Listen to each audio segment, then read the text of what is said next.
Assalamualaikum warahmatullahi wabarakatuh. Perkenalkan, nama saya Sipana Habatun dari D4 Kebidanan Medan. Di sini saya akan menjelaskan tentang anatomi panggul, anatomi kepala bayi, dan mekanisme persalinan. Anatomi panggul. Panggul terdiri dari dua bagian, yaitu bagian keras yang dibentuk oleh tulang-tulang dan bagian lunak yang dibentuk oleh otot-otot ligamentum yang berfungsi untuk membentuk lapisan dalam jalan lahir, menyangga genitalia agar tetap dalam posisi normal pada saat hamil maupun nifas, dan berperan dalam proses kelahiran serta plasenta. Bagian-bagian keras panggul atau tulang-tulang panggul merupakan suatu corong bagian atasnya yang lebar disebut pelvis major atau panggul besar yang berfungsi untuk mendukung perut. Kemudian ukuran dan bentuknya dijadikan gambaran untuk ukuran panggul kecil. Panggul kecil atau pelvis minor berfungsi untuk menyangga genitalia dan menekan jalan lahir. Panggul besar atau pelvis major terdiri dari 4 tulang, yaitu 2 os coxae atau tulang paha, 1 os sacrum atau tulang kelangkang, dan 1 os coccygeus atau tulang tungging.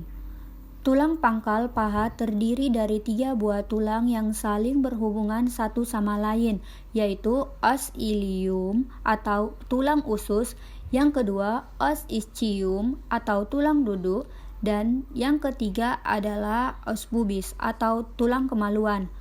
Tulang usus atau os ilium merupakan bagian terbesar dari tulang panggul yang membentuk bagian atas dan belakang panggul.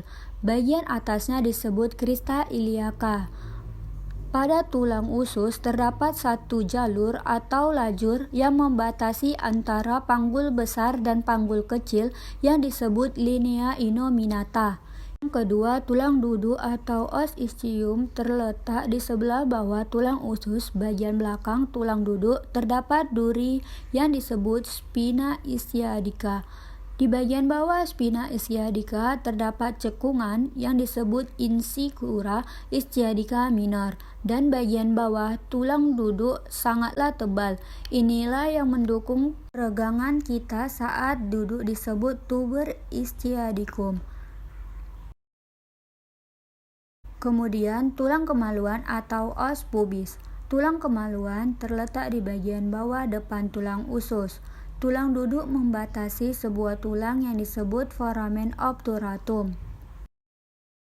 Tangkai tulang kemaluan yang berhubungan dengan tulang pangkal paha disebut ramus superior os pubis, dan tangkai kemaluan yang berhubungan dengan tulang duduk disebut ramus inferior os pubis. Ramus kiri dan ramus kanan membentuk arcus pubis. Selanjutnya, tulang kelangkang atau os sacrum berbentuk segitiga lebar di atas dan runcing di bawah. Terdiri dari 5 buah luas. Permukaan depannya berbentuk cekung dari atas ke bawah maupun dari samping ke samping. Di kanan dan di kiri pada garis tengah terdapat lubang yang akan dilalui oleh syaraf Brand-Carhausen. Adapun permukaan tulang sakrum berbentuk kembung dan tengah-tengahnya terdapat cuat-cuat duri yang disebut crista sacralis. Adapun di atas tulang sakrum terdapat tonjolan ke depan yang disebut promontorium. Kemudian tulang tungging atau os coccygeus. Tulang tungging ini berbentuk segitiga yang terdiri dari 3 sampai 5 ruas yang bersatu serta bersifat elastis. Panggul kecil atau pelvis minor memiliki fungsi yaitu untuk menentukan tempat bagian depan dalam panggul, atau ciri-ciri dari jalan lahir ditentukan oleh 4 bidang, yaitu pintu atas panggul atau PAP, bidang luas panggul, bidang sempit panggul, dan pintu bawah panggul. Anatomi kepala bayi. Anatomi kepala bayi terdiri dari os cocciput, ada satura lamboidea, kemudian ubun-ubun kecil, kemudian ada satura sagittal, kemudian ada os parietal, kemudian ada os frontal pada ubun-ubun besar, dan Skatura frontal. Diameter berventralnya 9,5 cm.